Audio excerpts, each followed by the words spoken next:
Good morning टिया। आज मैं एक नई कहानी गुब्बारे पर चीता, हिंदी के महान कहानीकार मुंशी प्रेमचंद की कहानी सुनाने चल रहा हूँ। मुंशी प्रेमचंद जो बच्चों के सर्कस में जाने की कहानी और सर्कस में बड़े बड़े जानवर शेर चीता इत्यादि देखने की बात को यहाँ पर बताया गया है। यहाँ पर कई एक लड़के स्कूल में पढ़ रहे होते हैं और उनमें से कुछ लड़के निश्चित करते हैं कि हम सर्कस देखने ज़रूर जाएंगे। मैं तो ज़रूर जाऊंगा, चाहे कोई छुट्टी दे या फिर ना दे। एक स्कूल के सामने एक बड़ा सा मैदान था, कई लड़के खड़े थे। इन लड़कों में और बलदेव अपनी जेब में हाथ डाले सब लड़कों को सर्कस देखने की चलने को सलाह दे रहा था कि चलिए सब लोग सर्कस देखने चलते हैं। बलदेव नाम का एक लड़का रहता है जो कि सब लोगों को सर्कस देखने, यहाँ सर्कस में दिखाया गया है कि ये शेर आँख के गोले से किस प्रकार से निकल रहा है और लड़के किस प्रकार से देख रहे हैं। ऐसा पोस्टर है, केवल पोस्टर में है। बात यह थी कि स्कूल के पास एक मैदान में सर्कस पार्टी आई हुई थी। सारे शहर की दीवारों पर उसके विज्ञापन चिपका दिए गए थे। विज्ञापन में तरह तरह के जंगली जानवर अजीब अजीब काम करते दिखाए गए थे, जैसे आग के गोले से कहीं शेर कूद रहा है, कहीं गुब्बारे में चीता लटक रहा है। इस टाइप से लड़के तमाशा देखने के लिए ललचा रहे थे। लालच था, मन में एक उत्साह था कि हम भी ये सर्कस देखेंगे। पहला तमाशा रात को शुरू होने वाला था, मगर हेडमास्टर साहब ने लड़कों को वहाँ जाने की मनाही कर दी कि वहाँ लड़कों का जाना मना है। इश्तिहार बड़ा आकर्षक था, उसका पोस्टर जो था इश्तिहार था, बड़ा ही आकर्षक था। आ गया है इस प्रकार से जिस तमाशे की आप लोग भूख प्यास छोड़कर इंतज़ार कर रहे थे। ना आपको भूख थी ना आपको प्यास लगी थी, वही बम्बई वाला सर्कस आ गया है। आइए और तमाशे का आनंद उठाते हैं। बड़े बड़े खेलों के सिवा एक खेल और भी दिखाया जाएगा जो ना किसी ने देखा होगा ना किसी ने ऐसा होगा। ऐसा कोई खेल दिखाया जाएगा जिसको आज से पहले ना किसी ने देखा होगा ना किसी ने सुना होगा। लड़कों का मन तो सर्कस में लगा हुआ था। सब सारे सामने किताबें खोले जानवरों की चर्चा कर रहे थे। सारे के सारे लड़के किताब खोले, पढ़ने की नाटक किए, केवल सर्कस की चर्चा कर रहे थे, क्योंकि शेर और बकरी का एक बर्तन में पानी पिएंगे। इतना बड़ा हाथी पैर गाड़ी पर कैसे बैठ जाएगा? पैर से चलने वाली गाड़ी पर कैसे बैठ सकता है? पैर गाड़ी के पहिए बहुत बड़े बड़े होते। तोता बंदूक छोड़ेगा, बनमानुस बाबू बनकर मेज पर बैठेगा।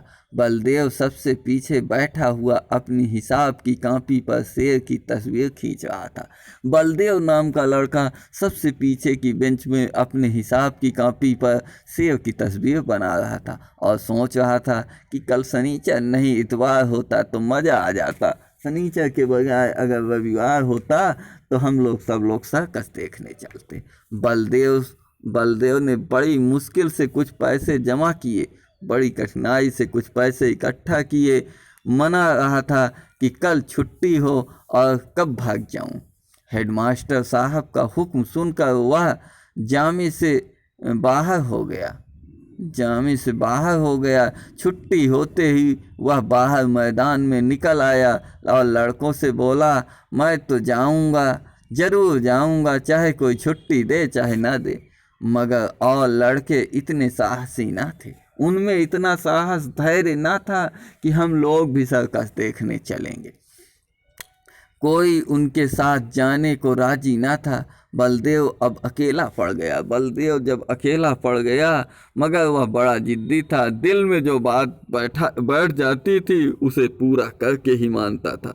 ऐसे ही लोग तो दुनिया में कुछ करते हैं, कुछ कर गुजरते हैं, जिनमें साहस होता है, धैर्य होता है, चाहे पढ़ने के प्रति हो चाहे खेल कूद के प्रति हो, उनमें धैर्य होना चाहिए। छोड़ता है शनिचर को लड़के तो मास्टर के साथ गेंद खेलने चले जाते हैं। बलदेव चुपके से खिसक कर सर्कस की ओर चला। वहां पहुंचते ही उसने जानवरों को देखने के लिए एक आने का टिकट खरीदा। एक आने का टिकट खरीद लिया और जानवरों को देखने लगा। इन जानवरों को देखकर बलदेव मन में बहुत झुंझलाया, झल्ला गया कि ये कैसे जानवर हैं। खिसिया गया। वह शेर है, मालूम होता है महीनों से उसे मलेरिया बुखार आ गया है। मलेरिया बुखार, इतना दुबला पतला हो गया है, वह भला क्या 20 हाथ ऊंचा उछलेगा। और यह सुंदर सा बाघ है, जैसे किसी ने इसका खून चूस लिया है। सुंदर वन का बाघ जैसे उसका किसी ने खून चूस लिया हो, मुर्दे की तरह पड़ा है। वाह रे भालू, यह भालू है या सुअर? और वह भी काना, जैसे मौत के चंगुल से निकल कर भागा हो। काना मीन्स जिसकी आंख ही एक गड़बड़ हो। अलबत्ता चीता कुछ जानदार था और एक 3 टांग का कुत्ता था। कुत्ता जिसके 3 टांगें थी, एक टांग ही नहीं थी। यह कहकर बड़े जोर से हंसा, उसकी एक टांग किसने काट ली? दुम कटे कुत्ते जैसे देखे थे।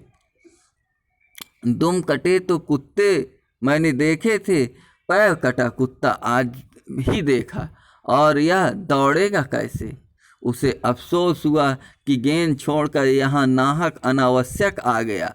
एक आने पैसे भी गए, एक आने पैसे भी उसके बर्बाद हो गए। इतने में एक बड़ा भारी गुब्बारा दिखाई दिया। उसके पास एक आदमी खड़ा चिल्ला रहा था, आओ चले आओ, 4 आने में आसमान की सैर करो। 4 आने रुपए लगेंगे, पैसे लगेंगे और आसमान पर आप पहुंच जाओगे। अभी वह इसी तरह देख रहा था कि अचानक शोर सुनकर वह चौंक पड़ा। पीछे फिरकर देखा तो मारे डर के उसका दिल कांप उठा। वही चीता न जाने किस तरह पिंजरे से निकलकर उसी की तरफ दौड़ चला आ रहा था। बलदेव जान बचाकर भागा। किसी उसकी तरफ दौड़ा चला आ रहा था। ये चीता इस लड़के की तरफ दौड़ा आ रहा था। वो जान बचाकर भागा। अचानक अभी वह उसी तरफ देख रहा था कि अचानक शोर सुनकर वह चौंक पड़ा। फिर फिसल कर देखा तो मारे डर के उसका दिल कांप उठा। वह चीता जो पिंजरे में बेजान पड़ा था, पिंजरे से निकलकर उसी तरफ दौड़ आ रहा था। बलदेव जान बचाकर भागा। इतने में एक और तमाशा हुआ। इधर से चीता गुब्बारे की तरफ दौड़ा। जो आदमी गुब्बारे की रस्सी पकड़े हुए था, वह क्या करता है, चीते को अपनी तरफ आता देखकर बेतहाशा भागा। बलदेव को और कुछ न सूझा, वह झट से गुब्बारे पर चढ़ गया। चीता तो शायद उसे पकड़ने के लिए कूदकर गुब्बारे पर पहुंचा। गुब्बारे की रस्सी छोड़कर वह आदमी पहले ही भाग गया था। वह गुब्बारा उड़ने के लिए बिल्कुल तैयार था। रस्सी छूटते ही वह ऊपर उठा। बलदेव और चीता दोनों ऊपर उठ गए। बात की बात है, गुब्बारा ताड़ के बराबर जा पहुंचा। जितना ताड़ का पेड़ होता है लंबा, उतना ऊपर जा पहुंचा, ताड़ के बराबर जा पहुंचा। बलदेव ने एक बार नीचे देखा तो लोग चिल्ला चिल्ला कर उसे बचने के लिए उपाय बतलाने लगे, मगर बलदेव के तो होश उड़ गए थे। उसकी समझ में कोई बात न आए। ज्यों ही गुब्बारा ऊपर उठता जाता था, चीते की जान निकलती जाती थी। उसकी समझ में आता जाता था कि कौन मुझे आसमान की ओर लिए जाता है। वह चाहता तो बड़ी आसानी से बलदेव को चट कर जाता, मीन्स खा जाता, मगर उसे अपनी ही जान की फिक्र पड़ी थी। सारा चीतापन भूल गया। चीतापन, शिकारीपन अपना सारा भूल गया। आखिर वह इतना डरा कि उसके हाथ पांव फूल गए और वह फिसल कर उल्टा नीचे गिर पड़ा। अब तक तो बलदेव को चीते के डर था। अब वह फिक्र हुई कि गुब्बारा मुझे कहाँ लिए जाता है। वह एक बार घंटा घर की मीनार पर चढ़ा था। ऊपर की ओर से नीचे की आदमी खिलौने जैसे और घर घरौंदे से लगते थे, छोटे छोटे दिखते थे, खेल जैसे लगते थे ऊपर जब चढ़ा था मीनार पर। मगर इस वक्त वह उससे कई गुना ऊपर था। एकाएक उसे एक बात याद आई। उसने किसी किताब में पढ़ा था, गुब्बारे का मुंह खोल देने से गैस निकल जाती है और गुब्बारा नीचे उतर आता है। मगर उसे यह न मालूम था कि मुंह बहुत धीरे धीरे खोलना चाहिए। उसने एकदम उसका मुंह खोल दिया और गुब्बारा बड़े जोर से गिरने लगा। जब वह जमीन से थोड़ी ऊंचाई पर गया तो उसने नीचे की ओर देखा, दरिया बह रही थी। दरिया मीन्स होता है नदी की धारा बह रही थी। फिर तो वह रस्सी छोड़ दरिया में कूद पड़ा और तैर कर निकल आया। मीन्स इस प्रकार से वह बलदेव नामक लड़का, जो कि इतनी ऊंचाई पर सैकड़ों फीट की ऊंचाई पर ऊपर था, सैकड़ों हो सकता है 200 फीट की ऊंचाई पर रहा हो, 300 फीट की ऊंचाई पर रहा हो, वहाँ से कैसे धीरे धीरे उतर आता है। इस प्रकार यहाँ पर ये कहानी आज हम लोगों ने चीता और गुब्बारे पर चीता नामक सर्कस की कहानी पढ़ा। मिलते हैं अगले दिन अगली नई कहानी के साथ। तब तक के लिए आप सबको जय हिंद।